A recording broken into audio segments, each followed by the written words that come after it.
성경은 우리에게 말씀합니다. 태초부터 계획이 있었다. 하나님이 뜻이 있었다고 말하죠. 어떤 뜻일까? 생명의 길이 되어야 된다. 그리고 영원한 생명을 얻는 것으로 끝나야 된다. 그리고 오는 과정이 기쁨과 즐거움이 넘치는 삶, 그게 바로 하나님이 너를 향한 계획이라고 이야기합니다. 두 종류의 인생이 됩니다. 풀처럼 되는 인생, 뿔처럼 되는 삶. 빨리 자라는 것 같은데 한순간에 끝나는 인생 될래? 아니면 더디 자라는 것처럼 뿔처럼 자라서 언젠가 영광의 뿔 같은 인생이 될래? 우리에게 선택하라는 겁니다. 그날 오기까지 넌 어떻게 살다가 주님을 만나게 될래? 하나입니다. 복된 인생을 살아라. 오늘 시편 107편은 5번째 책의 첫 시이기도 하지만 이 시 하나가 결국은 시편 전체의 흐름을 총정리해주는 그런 이야기입니다. 찬양하라는 얘기를 하기 위해서 찬양하는 삶을 살려면 어떻게 해야 되는지를 144편까지 풀어간 거예요. 그걸 어떻게 해야 되는지를 가장 쉽게 정리한 책이 107편이에요.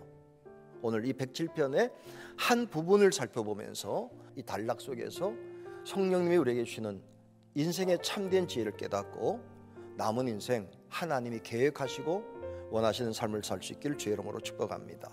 첫째는 삶의 결론은 승리가 되어야 됩니다. 아버지는 자식이 이렇게 살기 원합니다. 좋은 길 가기 원합니다. 그게 생명길이고 항상 기쁘고 즐겁게 살기를 원합니다. 우울한 걸 원치 않습니다.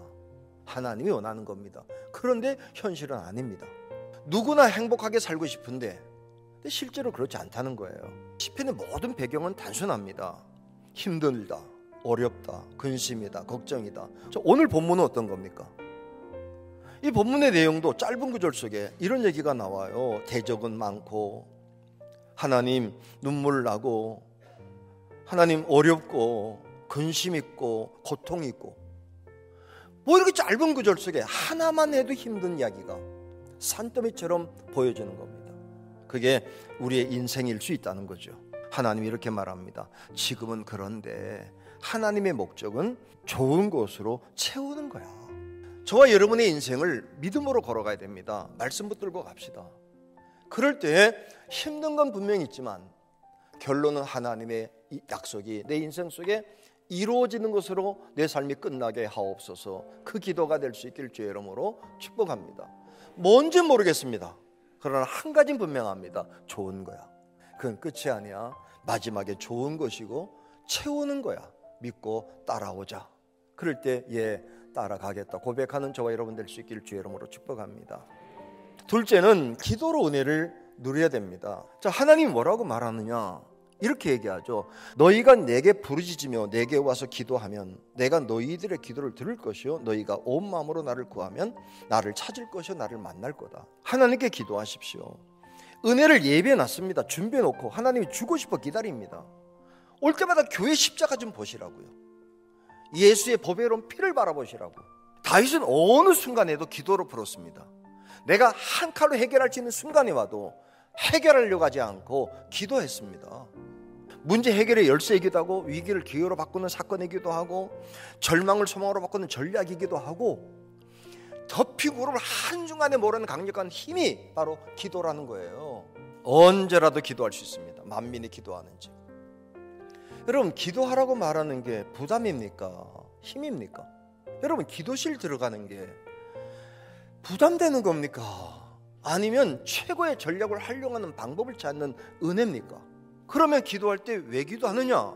물어봐야 됩니다. 그때 믿음의 선배들은 이렇게 말합니다. 다윗, 우리가 너의 승리로 말미암아 개가를 부리며 우리 하나님의 이름으로 우리의 깃발을 세우리니 여호와께서 내 모든 기도를 이루어주시기를 원하노라. 일이 있을 때마다 살아계신 하나님의 이름이 드러나는 인생을 살자는 거예요.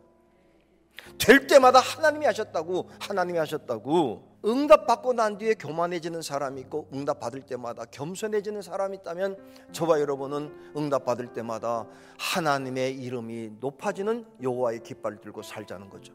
여호와의 장막에 가서 하나님의 이름만 되뇌이면서 찬양하는 삶을 살자. 그게 세 번째입니다. 찬양으로 영광을 돌려야 된다. 자랑하지 말고 찬양하자는 거예요. 오늘 내용은 이렇게 말합니다.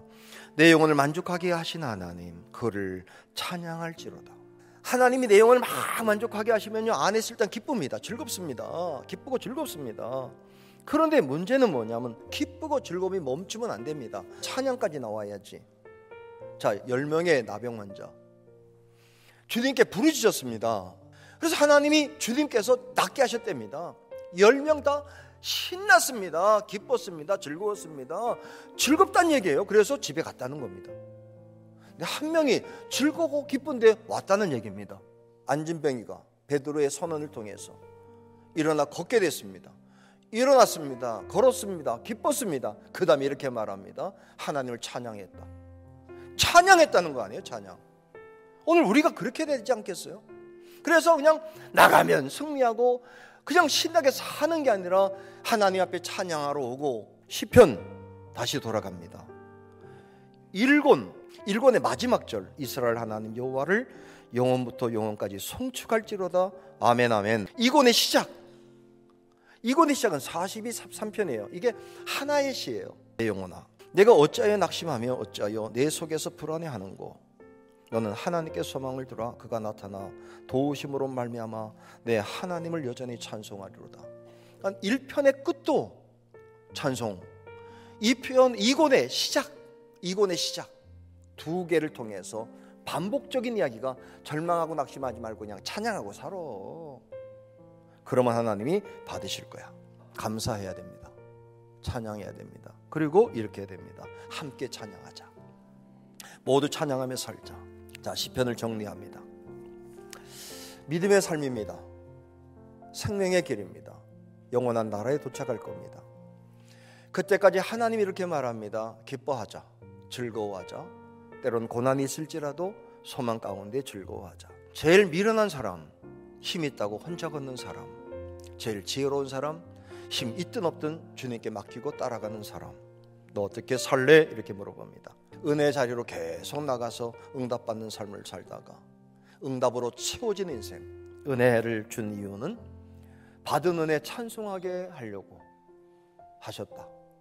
언젠가 우리 한번 부강교회 모든 성도들이 이렇게 신나게 말년에 정말 찬송만 해도 부족하면 그런 삶을 살 수 있기를 우리 구주 예수 그리스도의 이름으로 축복합니다.